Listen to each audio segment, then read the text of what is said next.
I want someone to remind me to wear sunscreen and take my vitamins when it slips my mind. I want someone who knows how I like my coffee and wants to share a bed for more than a night.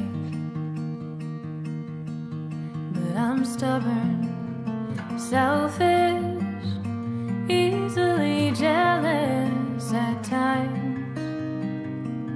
I'm hard to love, and I just want someone to try.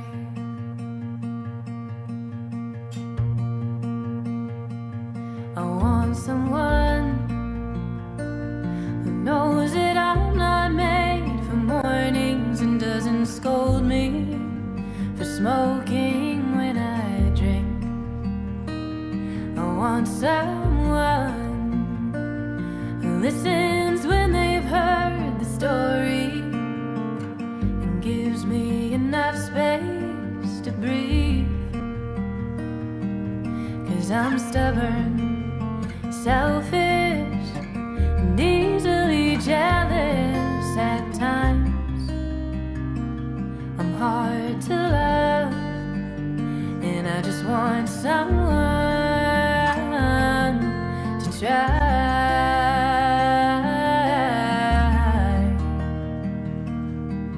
To try.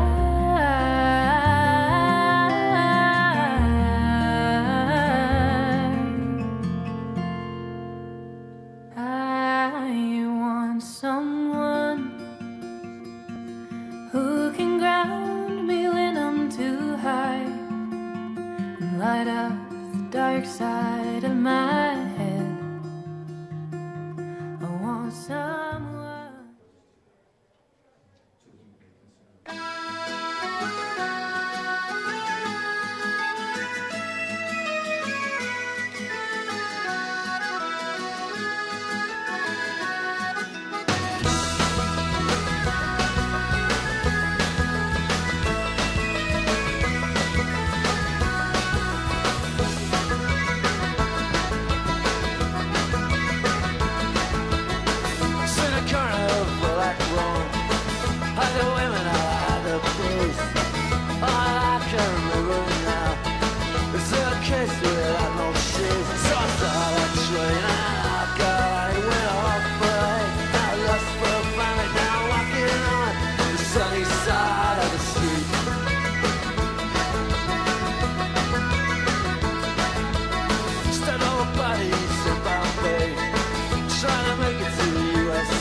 tiptoed in a room.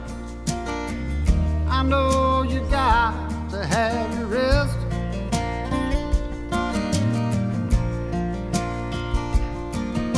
She says, come lay beside me. I've been waiting since you left.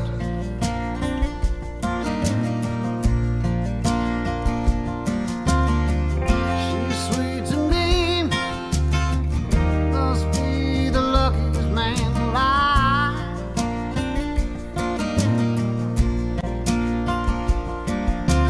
Did I tell you, baby, you are the joy of my life?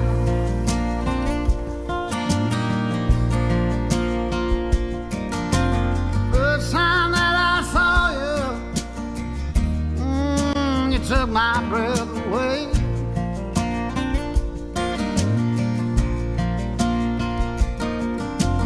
Might not get to heaven, but I walk with the angels that day.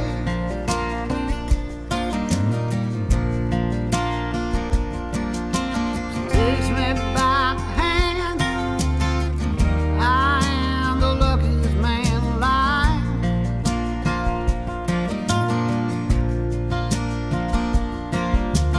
Did I tell you, baby, you are the joy of my life?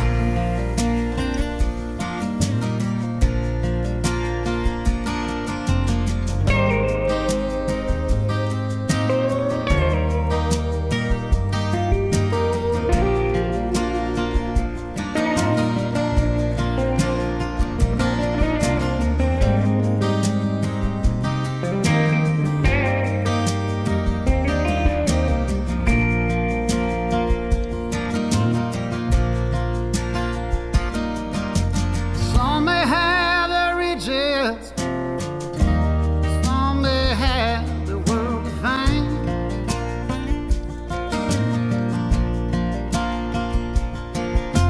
As long as I have you, I treasure each and every day.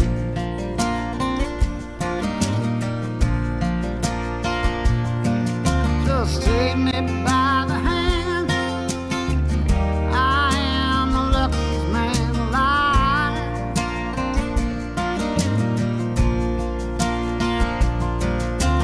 Did I tell you, baby, you are the joy of my life?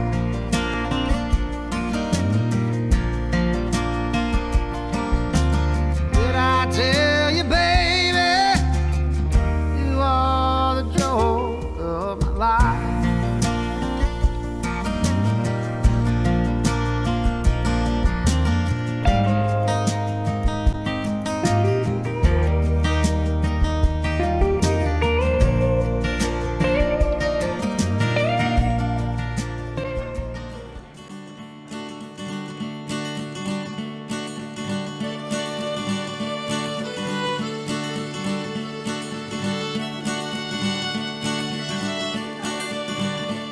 If I ever leave this world alive, well, thank you for the things you did in my life.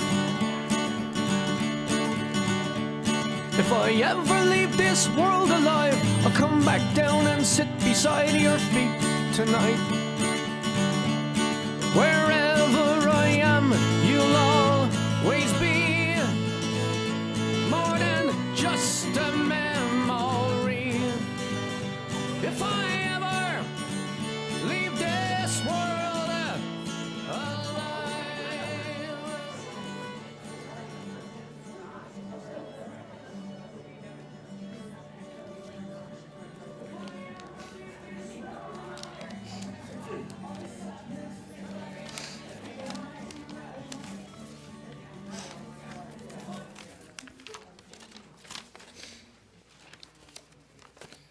Good afternoon, everyone.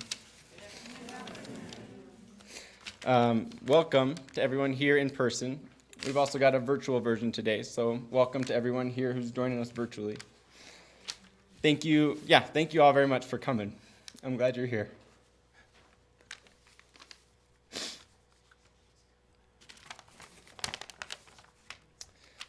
I'll be up here a few times in front of y'all today.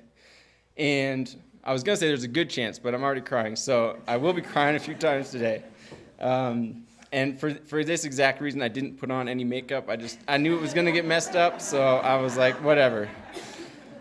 And sometimes when I cry, I need to take a break from talking. So if that happens, just stay with me.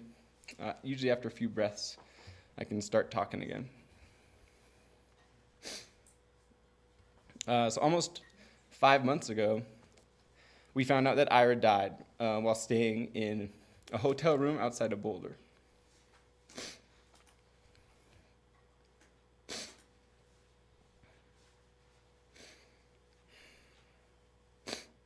The hotel staff and the police officers said that it looked like he collapsed. And several months later, when we received the autopsy report, it said that Ira died of a pulmonary embolism. The news of Ira's death was sudden. And during the past few months, people who knew Ira from many different times of his life have reached out and shared memories of him. And throughout all the memories that people have shared with us, one theme keeps coming up over and over again. And people from many different parts of Ira's life were struck by his light. To put it simply, Ira shines brightly. And Ira's light touched many people in many, many different ways. And for most lights in our houses, when you turn off the switch, the light turns off too. But Ira's light doesn't seem to turn off in the same way. I've noticed something about in the stories and memories that people share, is that Ira's light, it stays with people. So even after not seeing him for years, people still brighten up when they talk about him. The corners of their mouths turn into a smile when they remember the inspiration that they felt when they spent time with him. They know how he impacted their life. And like many of us, they also knew and remember how sometimes he could be such a curmudgeon. I'm really looking forward to our time together today. In a few minutes, I'm going to pass over the mic to a handful of people who have very graciously joined us from around the country. Each of these people knew Ira from different times of his life and were touched by his light. Each person who speaks today will be sharing some of their memories and experiences, and I honestly don't know the specifics of what any of them are going to talk about, so I'm looking forward to hearing their stories and being on this journey with all of you today. And before we start with the story sharing, I'd like to give everyone the opportunity to take 30 seconds of silence, and during this time, I invite you to settle into this space and think about your own memories of Ira, or memories you've heard other people share about Ira.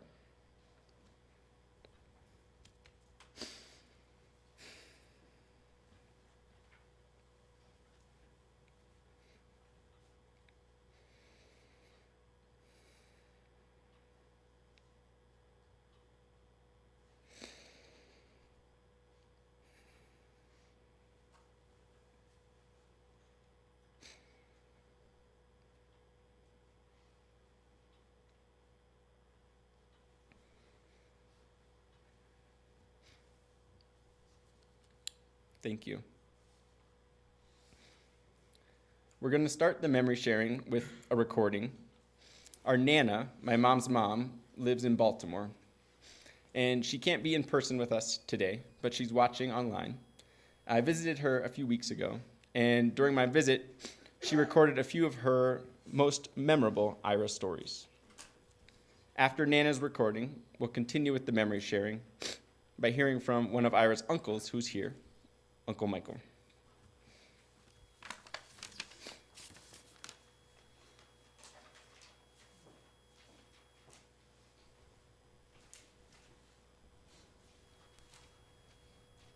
The news arrived in Baltimore to much celebrating. Ira Charles Liston has arrived in Wausau, Wisconsin, June 9, 1985. Pop and Nana in Baltimore had luggage waiting, so it is now time for flight tickets. I had offered to be there when it was time for the baby's first bath at home. New parents were pretending to be nervous. The sight of a healthy, chubby, beautiful boy was beyond words. The helping hands trip was so good, we hated to say goodbye, but it was time for the Liston grandparents to take over. The next time Pop and I, Nana, saw Ira was for Christmas 1985. He had grown into a wonderful, bright, lovable, curious boy. After settling in, I brought out a wrapped gift, his first Christmas one. Michelle and Dan tried to assure me he wasn't ready for a learning toy yet, but I paid no attention and let Ira rip open the holiday paper. Inside was a round plastic ball that had geometric designs cut into the sides. Included were plastic figures that would fit into the openings on the ball. Dan and Michelle chuckled, and Agad said, "He isn't old enough yet." Never questioned the wisdom of a grandmother.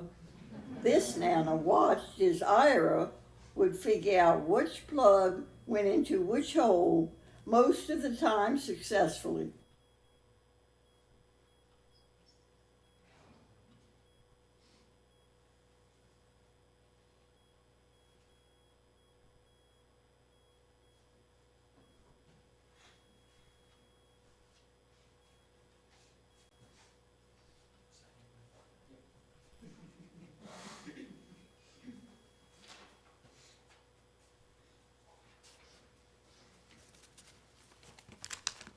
So I'm going to do something that I've always wanted to do since I was a little boy and wanted to be a professional athlete. Hi, Mom!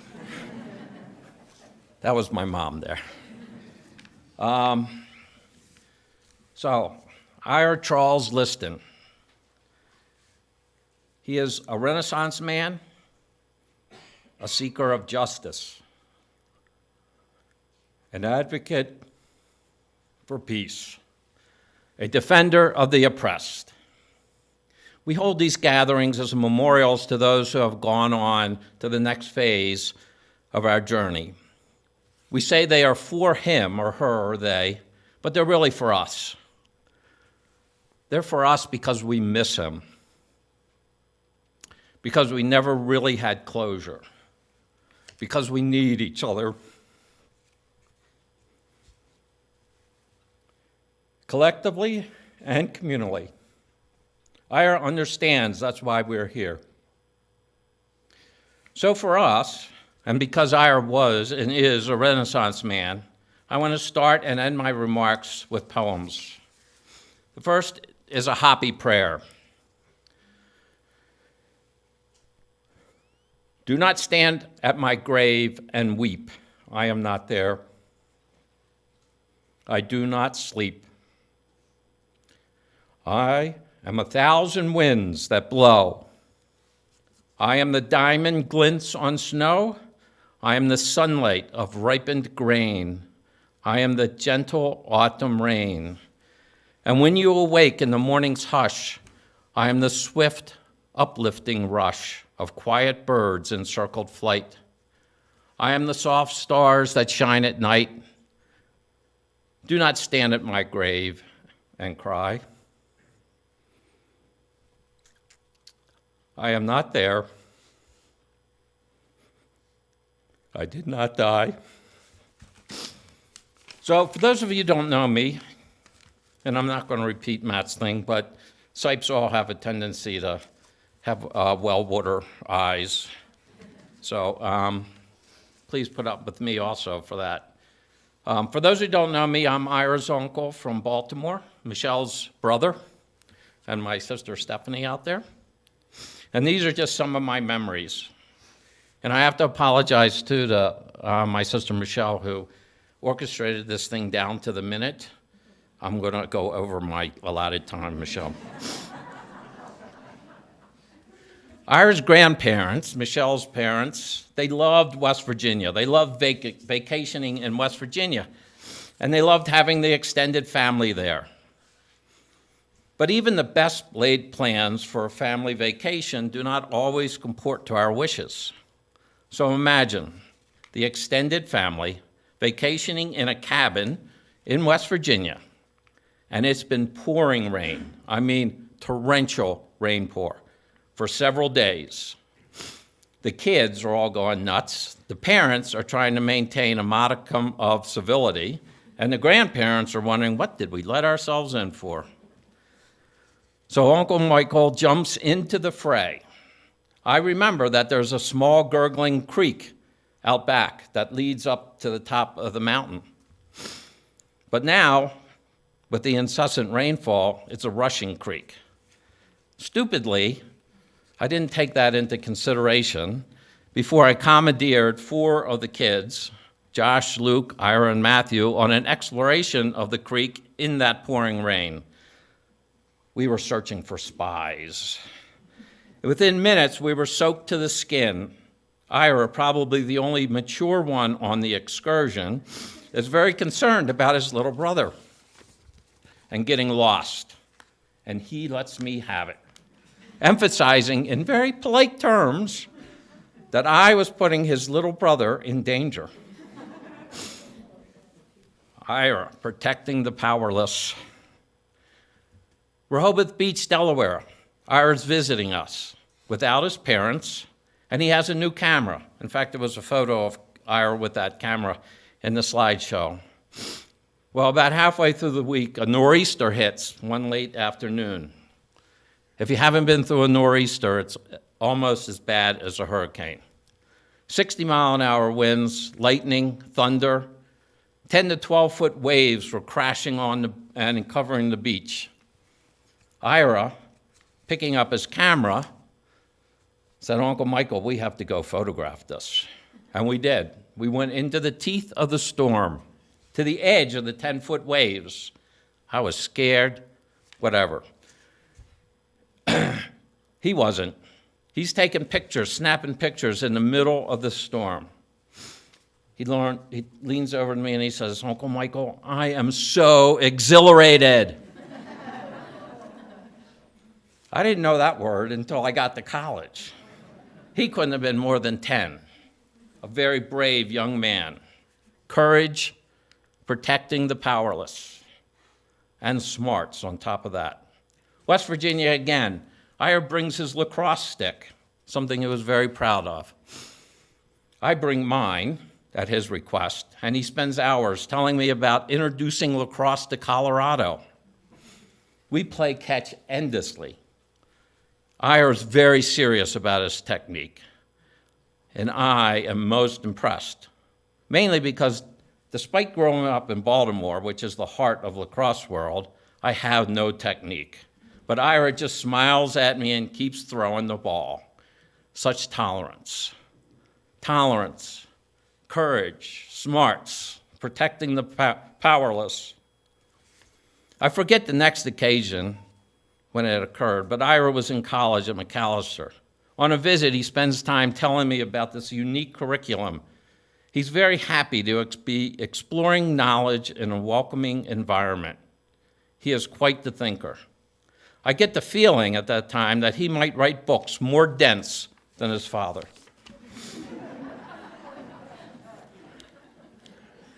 Loved his curiosity. Loved his willingness to challenge the status quo.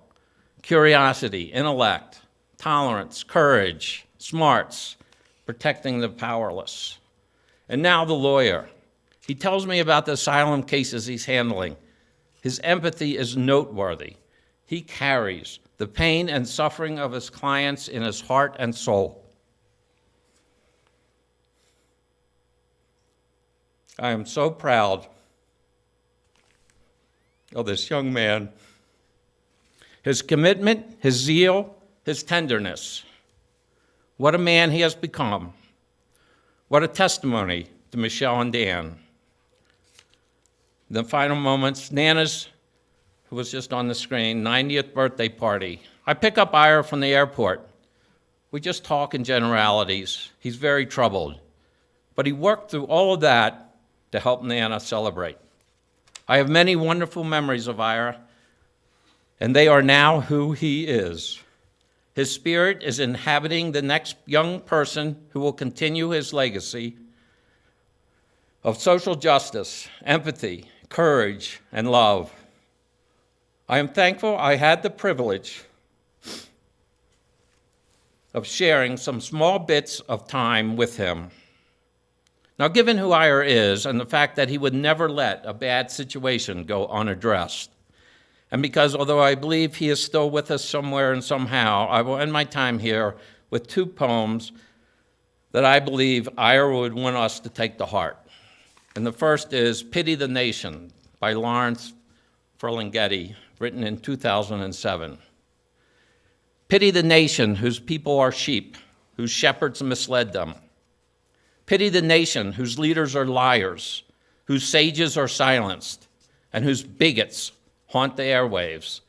Pity the nation that raises not its voice except to praise conquerors and acclaim the bully as hero, and aims to rule the world by force and by torture.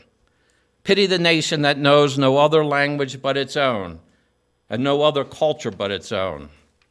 Pity the nation whose breath is money, and sleeps the sleep of the too well-fed. Pity the nation, oh pity the people who allow their rights to erode and their freedoms to be washed away. My country, tears of thee, sweet land of liberty. And the second poem by Wendell Berry, it's called The Peace of Wild Things. When despair for the world grows in me, and I awake in the night at the least sound, in fear of what my life and my children's lives may be, I go and lie down where the wood drake rests in his beauty on the water, and the great heron feeds. I come into the peace of wild things, who do not tax their lives with forethought of grief. I come into the presence of still water, and I feel above me the day-blind stars waiting with their light. For a time, I rest in the grace of the world, and I'm free. And I want to thank everyone here for being part of mine and Ira's family.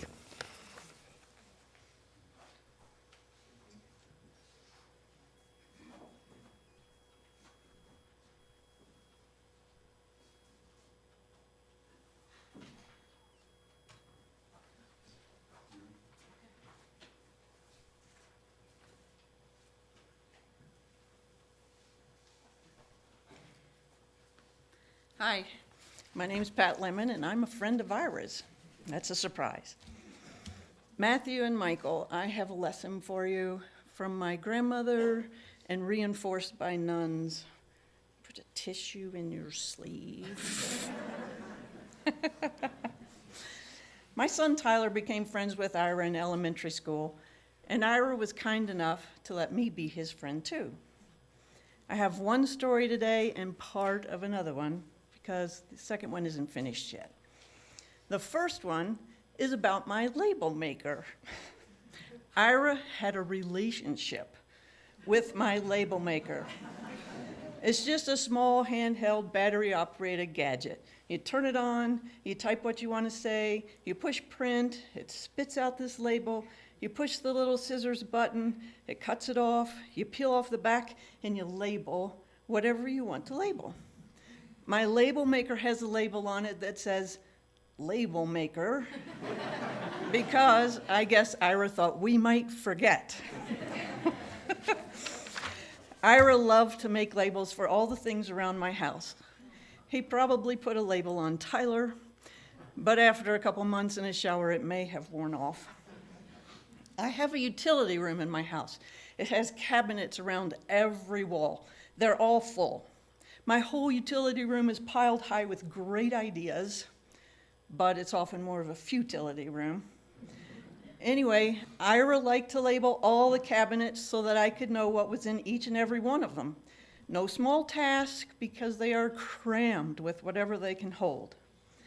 There's one special cabinet, though. It's stuck back in a corner. Keep it safe. It holds all the candy and sweets. So Ira labeled it Candy and Ira. Now, he would randomly put his name on things all around the house, but this one was a little bit different. And the and Ira part has stayed on that cabinet for more than 20 years. And it's because Ira, with his own sense of humor and his own way of doing things, was always a gentle, sensitive, and sweet person.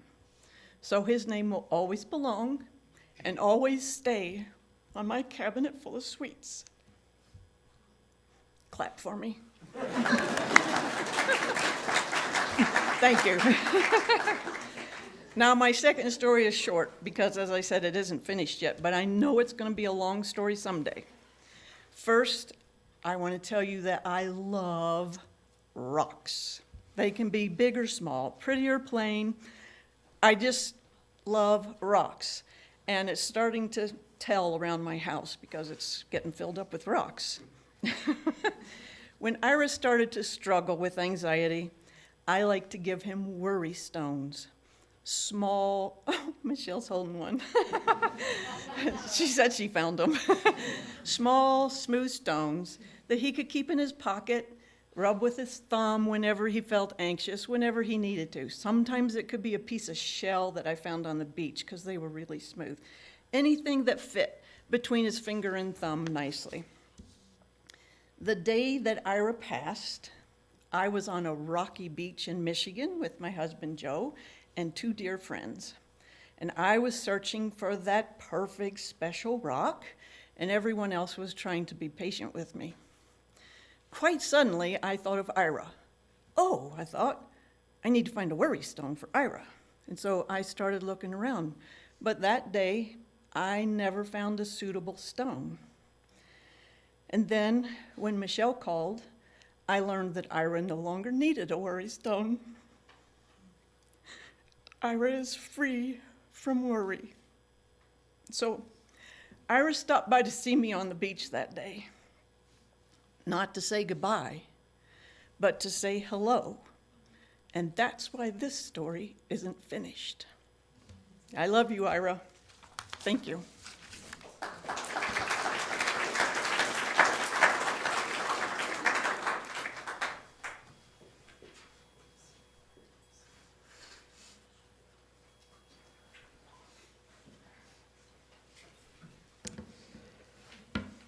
Hi, I'm Kevin Nelson, and I have a little story about Ira, and then I'm going to need everyone's help.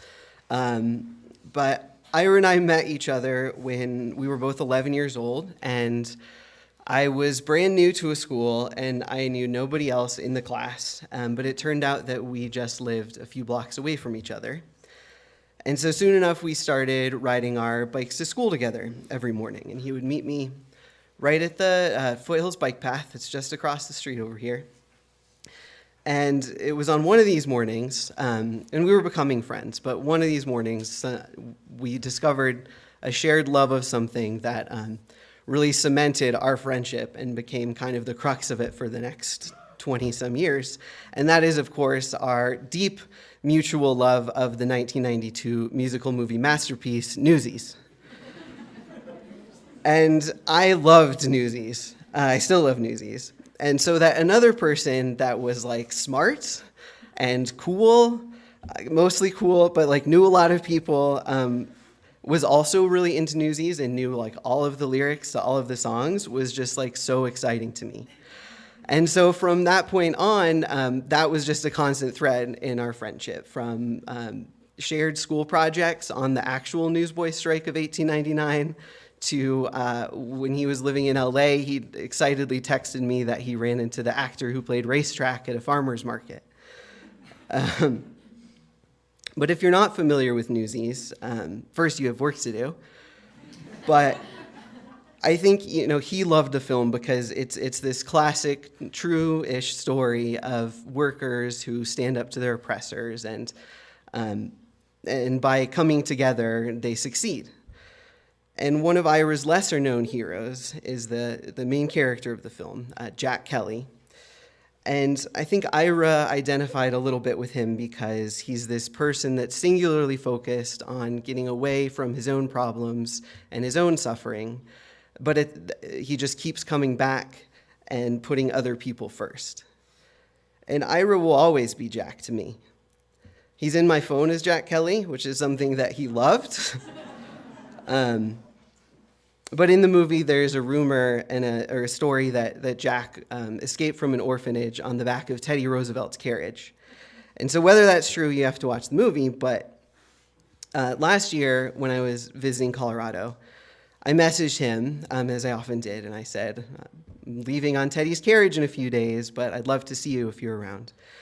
And he took a while to reply, but he did write back, and he said, we all take Teddy's carriage back. We're all newsboys. We've got work to do and people to take care of. And so I think Ira would want us all to take care of each other right now, and there's really only one way that Ira would want to do that, which is by singing Newsies together. So that's where you have to help me. I think it'll start, I hope. But if you know the lyrics, please sing along. And if you don't need the lyrics, they should be up here shortly. And it's also like a lot of call and repeat and call and response, so I'll point when it's time. But yeah, I'm ready to go.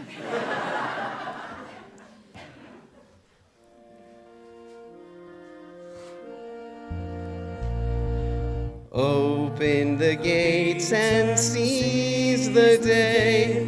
Don't be afraid and don't delay. Nothing can break us, no one can make us give our rights away. Arise and seize the day.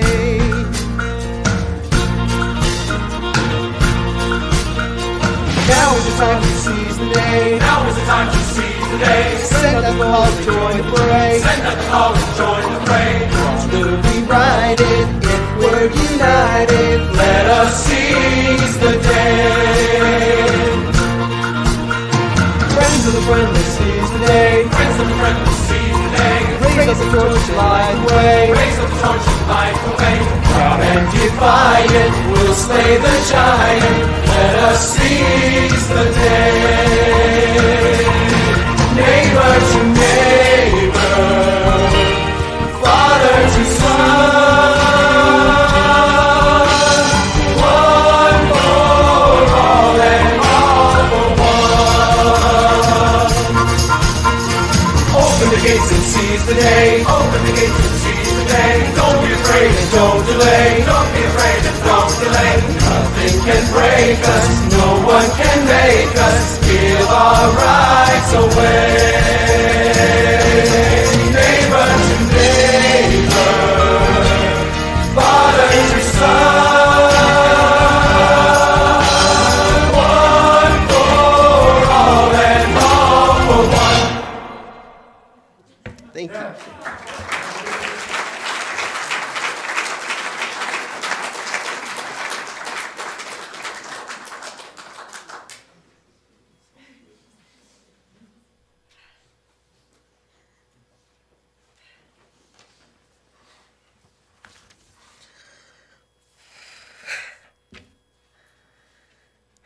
Didn't think such a rousing song would make me cry quite so much. So,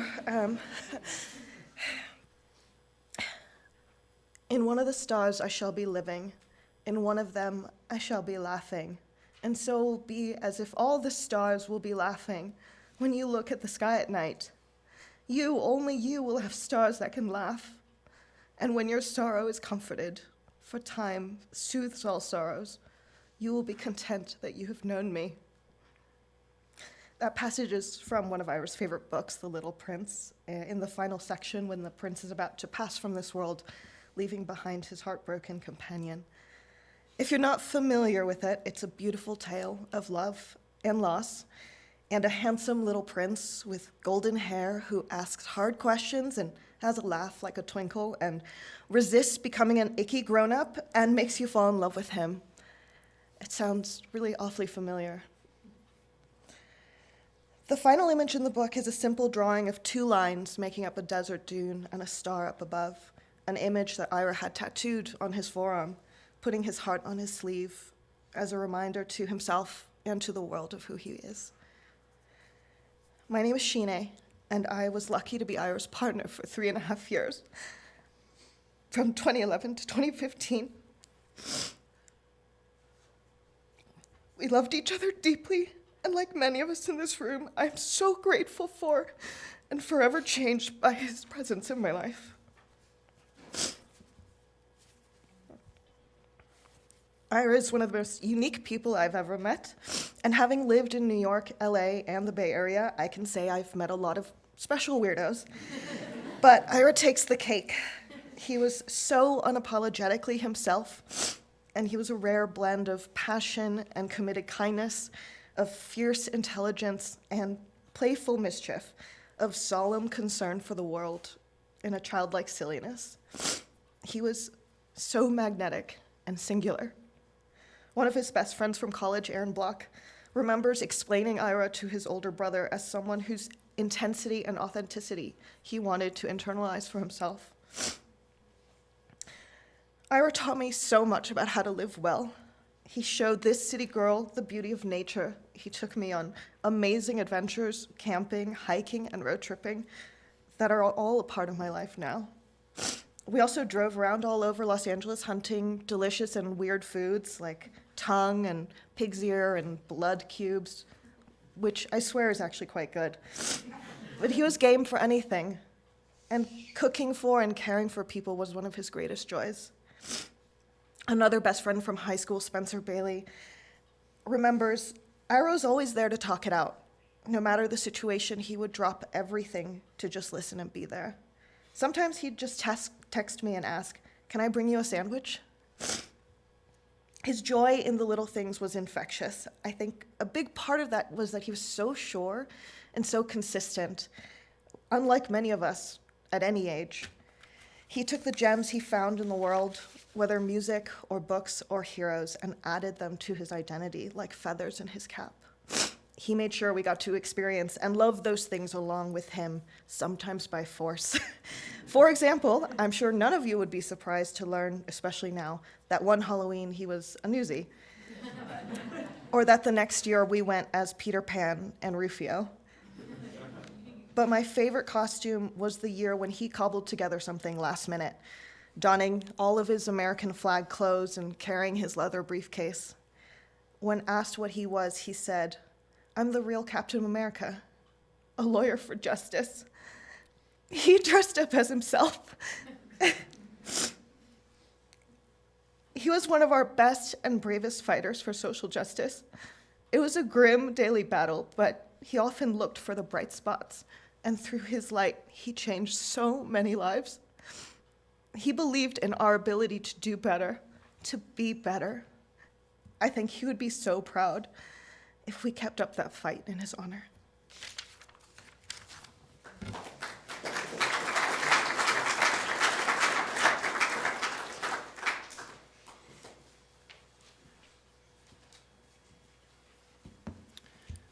Thank you for the privilege of being able to say a few words.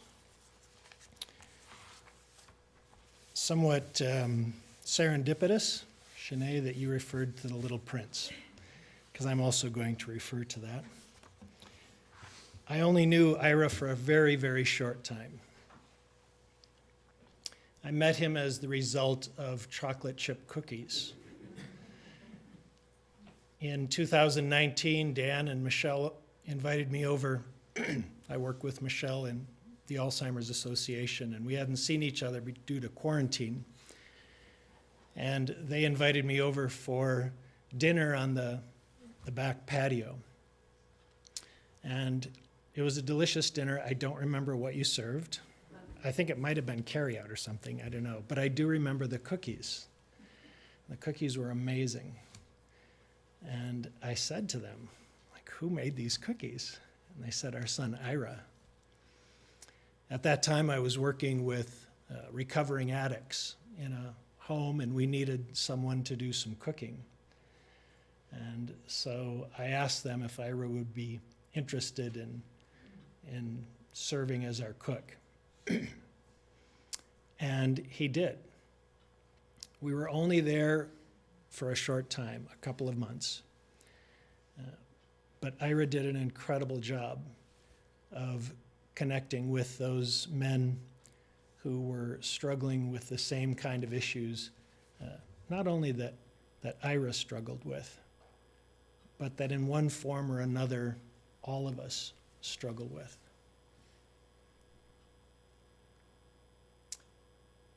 Many of the men were older, and they took Ira under their wings. And Ira responded in kind, with kindness, and impacting them in ways that I was able to perceive, and I'm sure in many ways that I had no clue about. I left there a couple of months after Ira started, and as I look back, as I watch the progression of Ira's life, I've thought many, many times, what would have happened if? And I'm guessing that each of us here today have similar thoughts. What if I just would have done or said something different? But those are the wouldas and the shouldas and the couldas, the regrets that we can't get stuck in. That truly would be dishonoring to this fine young man.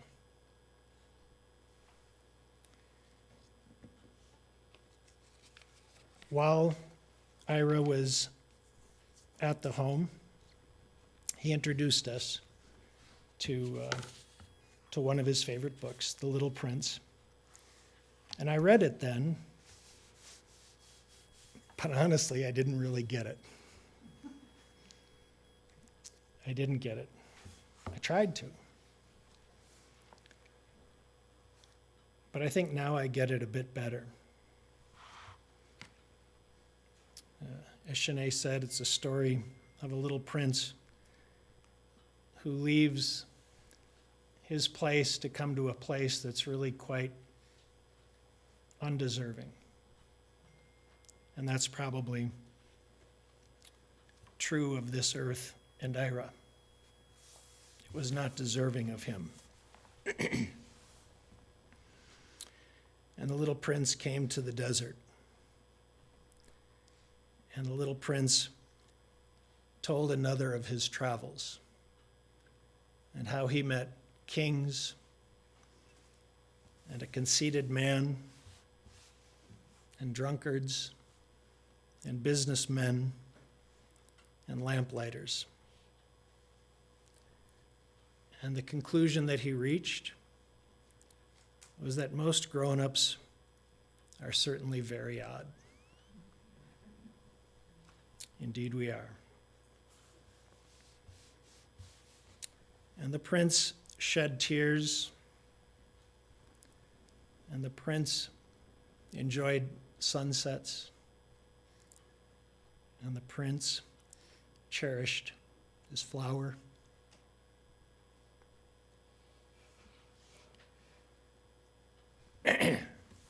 But the prince's time was short.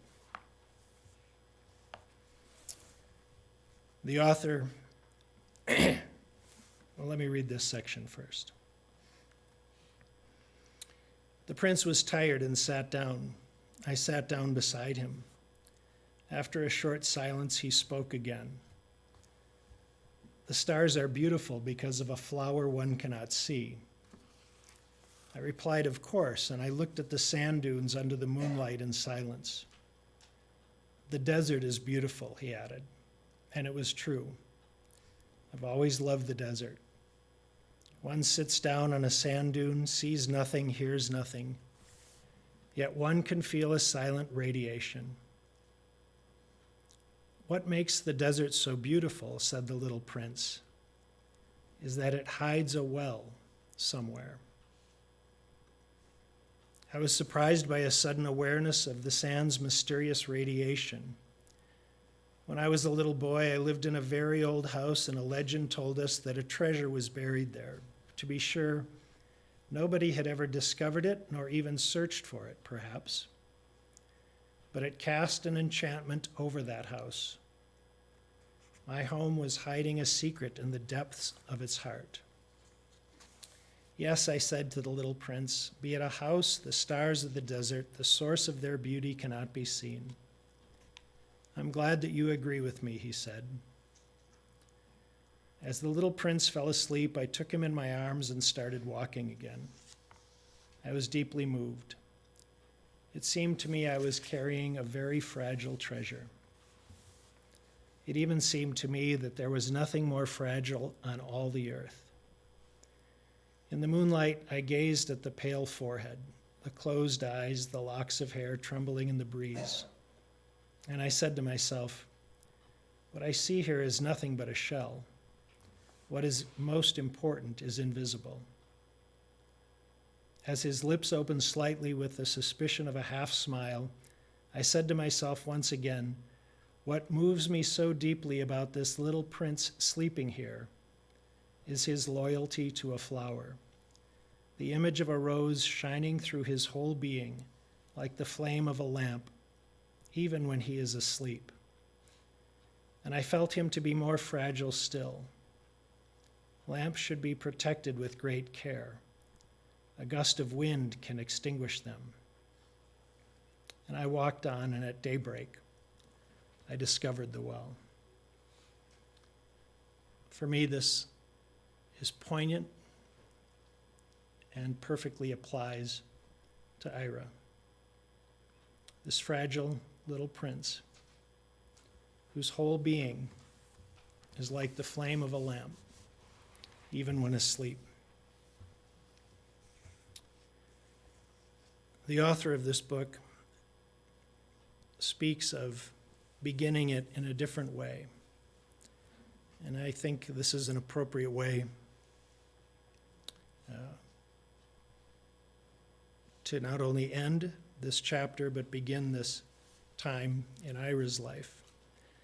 Once upon a time, there was a little prince who lived on a far planet, scarcely bigger than himself, and he had need of a friend.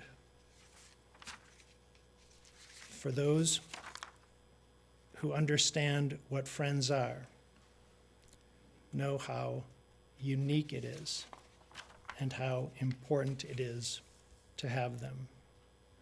And they understand life and Ira and what it's all about. And this is closer to the truth. Thank you.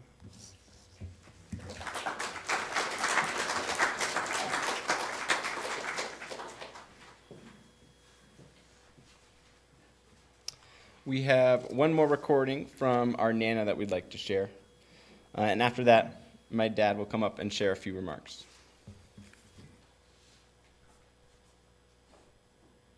Ira, I hope you knew how proud I was of the successes you had in your life. Each has meant some good in this mixed-up world, and with guidance from memories, others will join in your fight for the good of all. My pride of you will never vanish. Thanks for our fun times together, your obvious love of me, and for being so special. Love, Nana.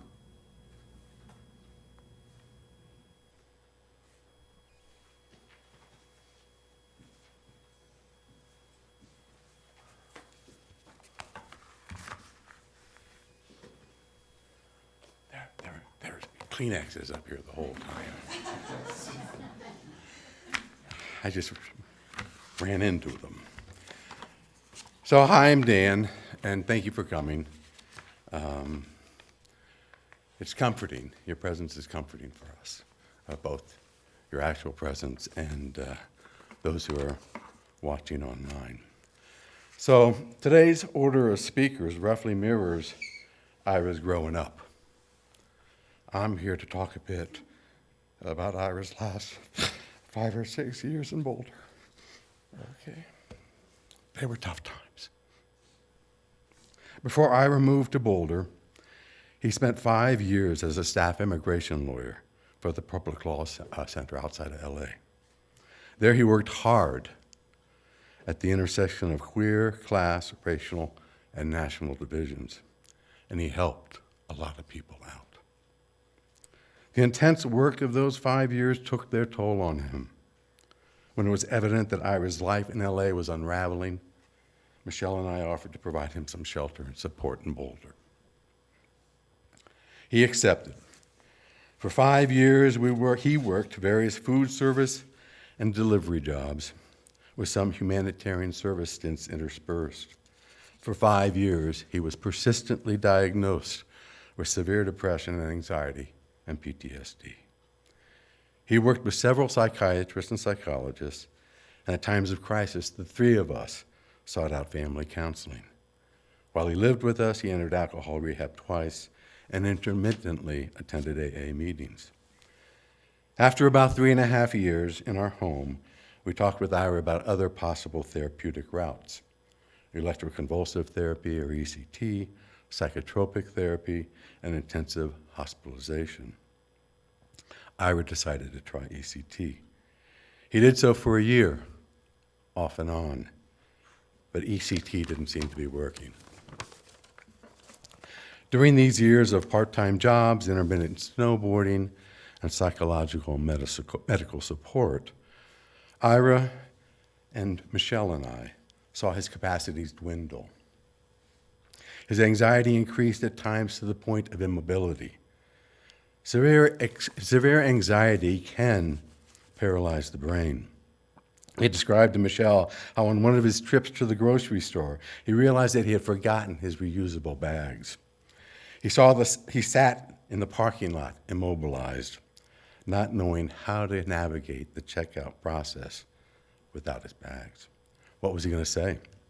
What kind of bags would he ask for? Why had he forgotten his bags? After about 30 minutes perseverating, he drove home, unable to enter the store. And with his depression, its intensity varied over time. But all too frequently, he found his mind, his spirit, and his body much too heavy to get out of bed. And as it turns out, alcohol softens the turmoil and the weight of anxiety and despair. It's a vicious cycle. But Ira could also punch through this cycle. This last winter, he worked for 30 hours a week, for 4 months, making pizza pies while living and sleeping out of his car. That takes immense concentration, effort, and personal organization. But it could only last for so long. Fortunately, we now live, or at least beginning to live, in a time that is beginning to see mental illness and drug dependency as complicated illnesses. Something beyond and much more than a failure of individual will and determination. The old bromides of buck up, abstain, and get on with your life just don't work and fail to delineate what's going on within and around those struggling with these diseases. Most professionals realize that genetics, family context, neurological wiring, and personal crises play significant roles in these illnesses. With Ira's mental health challenges, Michelle and I listened. We tried to understand his struggles and provide support. We practiced something close to what we called an empathetic enlarged love. With his alcoholism, we tried tough love, where the lines of acceptable and unacceptable behavior are clear. Michelle and I struggled with balancing these two, at times necessary, but also at times seemingly contradictory loves. It was a struggle for which there seemed to be no easy resolution. But there are, hopefully, I'd like to think, some pathways out. I'm going to rely on two people for the rest of my little talk here, and one is Father Greg Boyle, and the other one is Rabbi Delphine Orvieux. That's my best rendition from high school French, okay. Both Father Boyle and Rabbi Orvieux point to some routes through this quagmire. Recently, Matthew pointed us to some wisdom elaborated by Father Boyle. Boyle, the founder of LA's Homeboy Industries and the author of Tattoos on the Heart, writes about how we find our way through life's turmoils. Finding our way, he says, entails slow work. In a conversation with one of his homeboys about a dream, Boyle comes to understand that in difficult situations, we all need light, additional understandings to illuminate and further understand and frame our problems. Boyle arrives at some challenging and I think pretty simple truths. One, possessing flashlights to illuminate and occasionally know where to aim them is important, and it has to be enough for us. And two, none of us can save anybody. We all find ourselves at times in dark, windowless rooms, fumbling for grace and flashlights. What do? According to Boyle, we need to work together. You aim the light this time, I'll do it next, and we keep trying. Michelle and I tried to aim the light for Ira. Our successive attempts didn't click for him, and Ira's flashlight hadn't been capable of paving his way. And then suddenly, he died. Ira's life and death offer some light and understanding for me, and I hope for others. I find solace in Rabbi Orvieux's recent talks. In her own way, she too writes about the slow and difficult work of attending to ourselves and others, struggling with the obstacles we face. First, the rabbi underscores that the goal of self and community work, she says, ought to be resiliency, not repair. When we repair something, she underscores that we make it work for the world as it is. When we enhance resiliency, we prepare for a world yet unknown. She writes, resiliency only comes from acknowledging that what is broken won't be repaired. It's about knowing how you're going to bring together the shattered pieces of your life to create a stronger, more resilient story for those times of despair. She reminds us that in the traditional Jewish wedding, a glass is broken, shattered. This is to remind those in attendance that while they celebrate the wedding union, they must also acknowledge the irreparable brokenness of this world. Among Ira's many efforts to make tiny and loving changes on this earth, his final legacy seems, in some sense, tiny, but also rather large. In part, one takeaway I draw from Ira's time here is this: we all should use our flashlights to illuminate paths for ourselves and others, to create a web of loving support with and for others, recognizing we cannot save others. And a second lesson is this: in times of despair, we need resiliency, a resiliency that might help us create more loving and affirming interactions, especially amidst the brokenness of this world. In short, we must hope, act, and love in a splintered world. Ira, I believe, and his life have taught me that. Thanks, Bud, and thank you.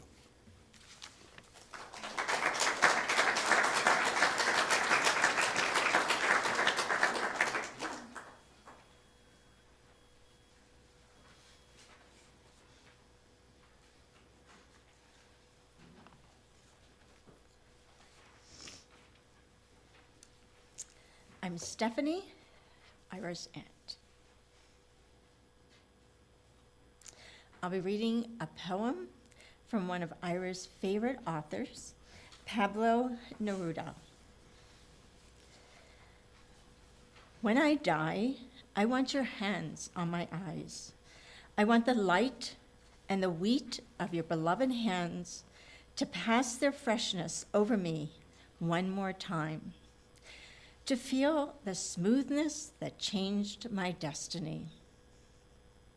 I want you to live while I wait for you, asleep.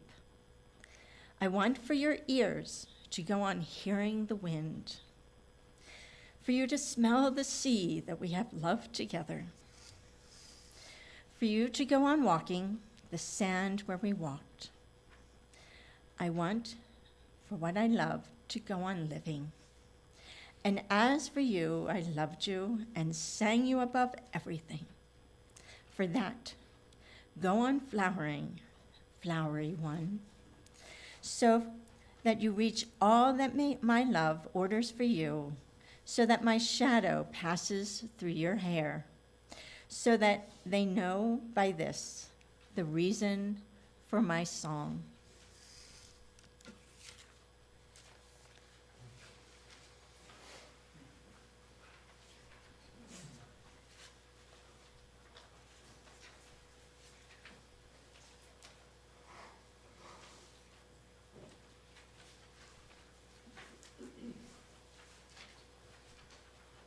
All right, Kevin, lead us on. All right. I am. You ready to sing it? So, I really sing all the parts. We're gonna sing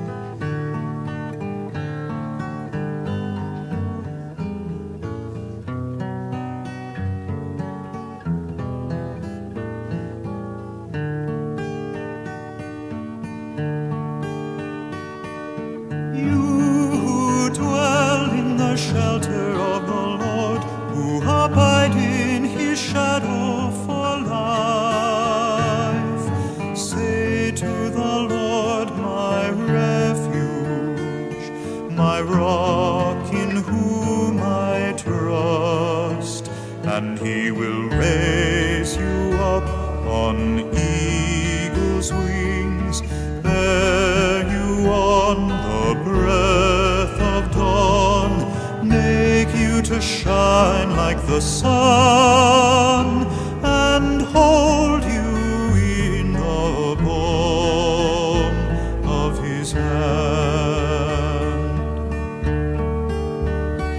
The snare of the fowler will never capture you, and famine will bring you no fear.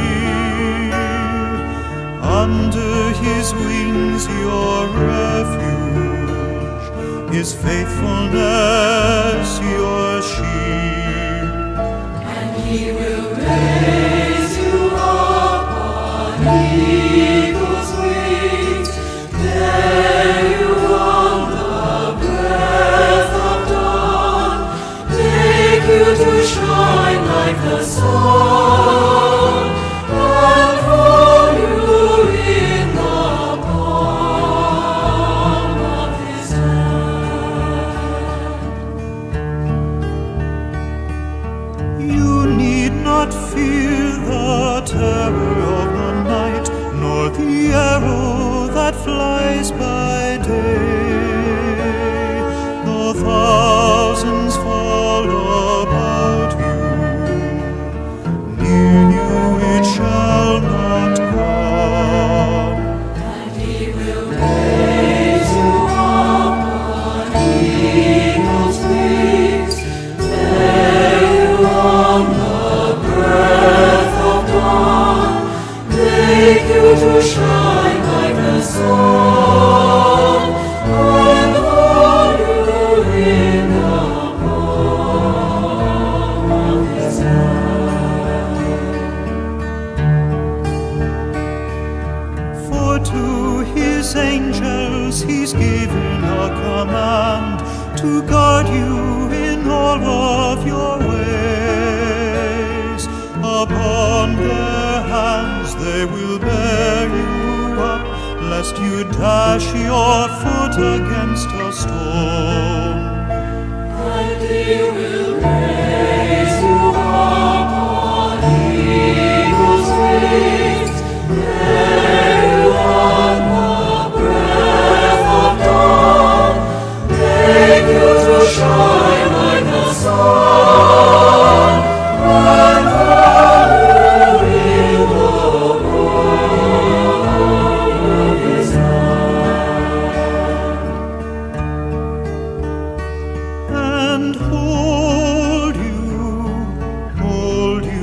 in the palm of His hand.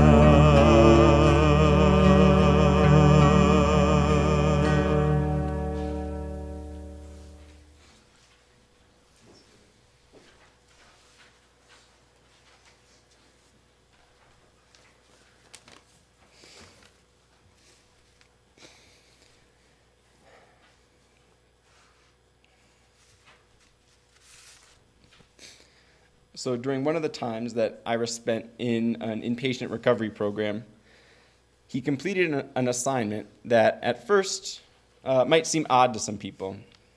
As a way to reflect on his strengths, what he had accomplished so far in his life, and his impact on others, the recovery program had him write a eulogy as if someone was reading it at his memorial service.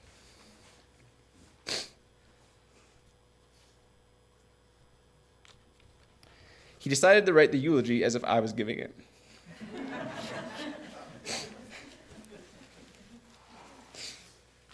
I didn't know he had done this, but in the first few days after his death, I found myself back here in Boulder, sifting through his belongings. I was grasping for something, some insight or some deeper understanding to hold on to. And during that time, we found this assignment in one of his journals. We liked it, and we even decided to use some of the passages in his obituary. So before we wrap up, I'd like to share the eulogy that he wrote with you today and offer it as one more memory about Ira.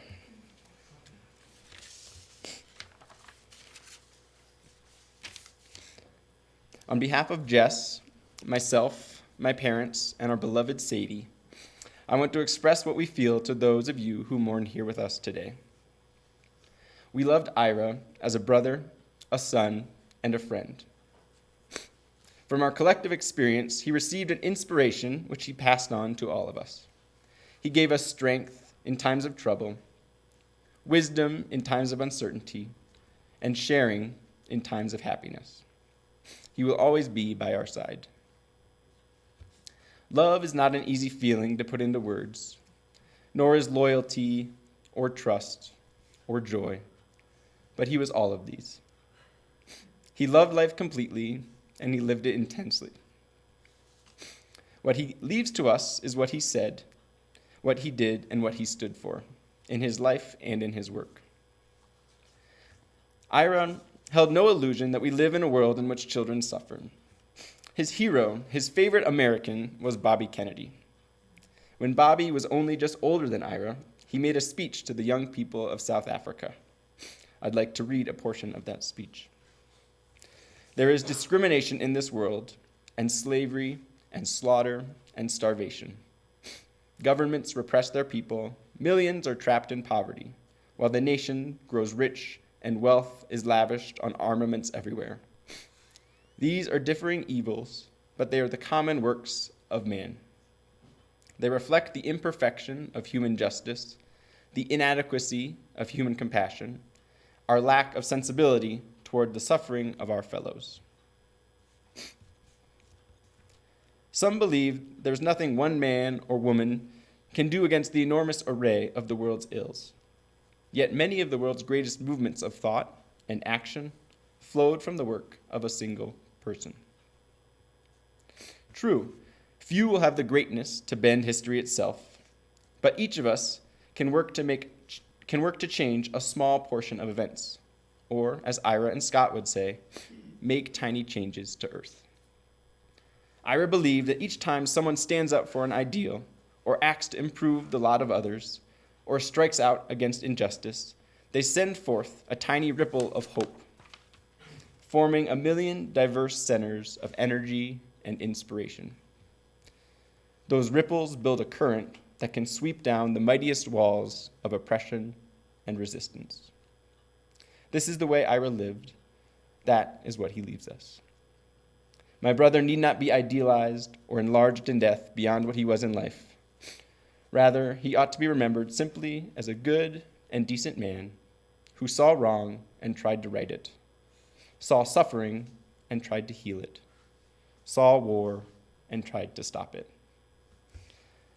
Those of us who loved him and take him to his rest today pray that what he wished for, or what he wished for others, will someday come to pass for all the world. And so, in his memory and in his honor, let us dedicate ourselves to doing what the Greeks wrote so many years ago. Let us dedicate ourselves to tame the savageness of man and make gentle the life of this world. Thank you and good day.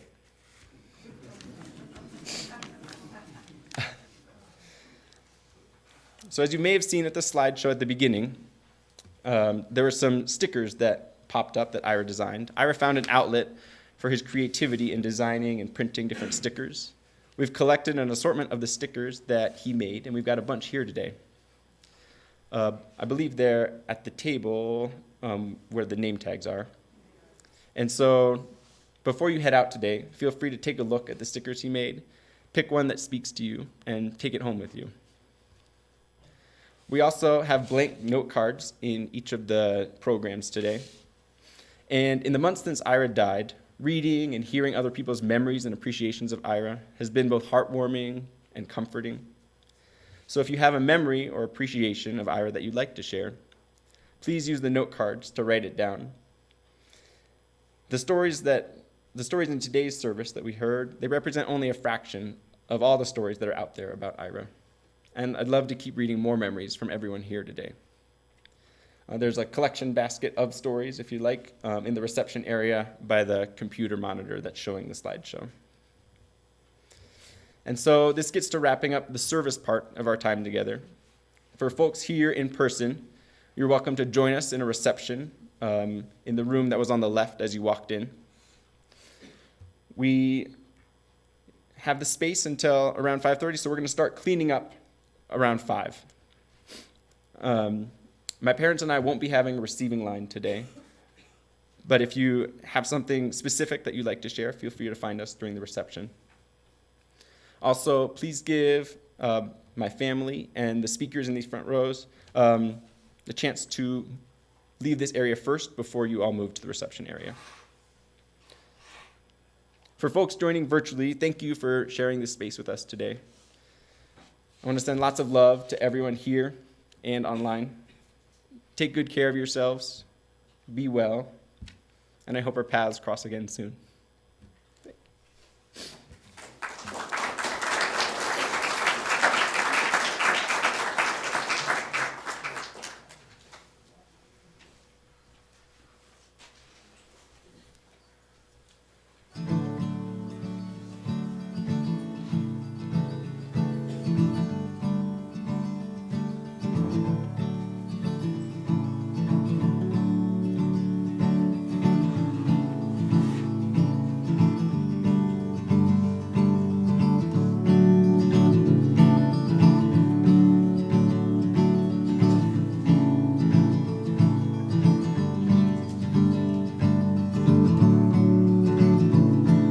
Please remember me happily by the rose bush, laughing with bruises on my chin. The time when you counted every black car passing your house beneath the hill, and up until someone caught us in the kitchen with maps, a mountain range, a piggy bank, a vision too removed to mention. Please remember me fondly. I heard from someone you're still pretty, and then they went on to say that the pearly gates had such eloquent graffiti like we'll meet again and fuck the man, and tell my mother not to worry, and angels with their great handshakes that always done in such a hurry. Please remember me at Halloween, making fools of all the neighbors, our faces painted white. By midnight we'd forgotten one another, and when the morning came, it was a shame. Although now it seems so silly that season left the world, and in return, now you're lit up by the city.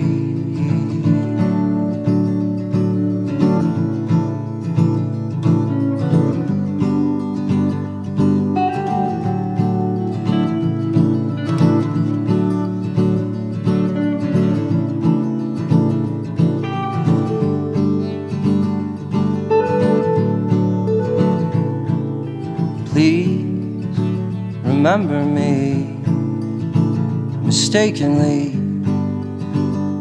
from the window of the tallest tower, call and pass you by, much too high to see the empty road at happy hour leave and resonate just like the gates around the holy kingdom, with words like lost and found. Don't look down, someone save temptation. Please remember me as in the dream we had as rug-burned babies among the fallen trees, fast asleep beside the lions and the ladies that call you what you'd like, and even might give a gift for your behavior, a fleeting chance to see a trapeze swing as high as any savior. Please remember me, my misery, and how it lost me all I wanted. Those dogs that love the rain and chasing trains, the colored birds above there running in circles round the world, where it spells on the wall behind St. Peter in black and cinder gray and spray paint. Who the hell can see forever?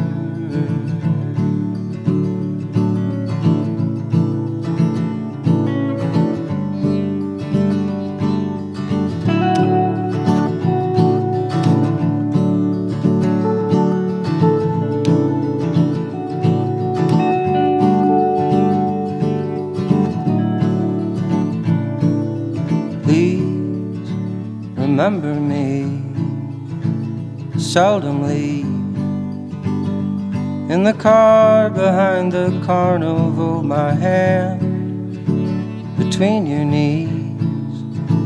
You turned from me, you said the trapeze act was wonderful but never meant to last. The clown that passed saw me just come up with anger, and it filled the circus dogs, the parking lot had an element of danger. Please remember me finally. And all my uphill clawing, my dear. And if I make the pearly gates, I'll do my best to make a drawing of God and Lucifer, a boy and girl, an angel kissing on a sinner, a monkey and a man, a marching band, all around the frightened trapeze swinger.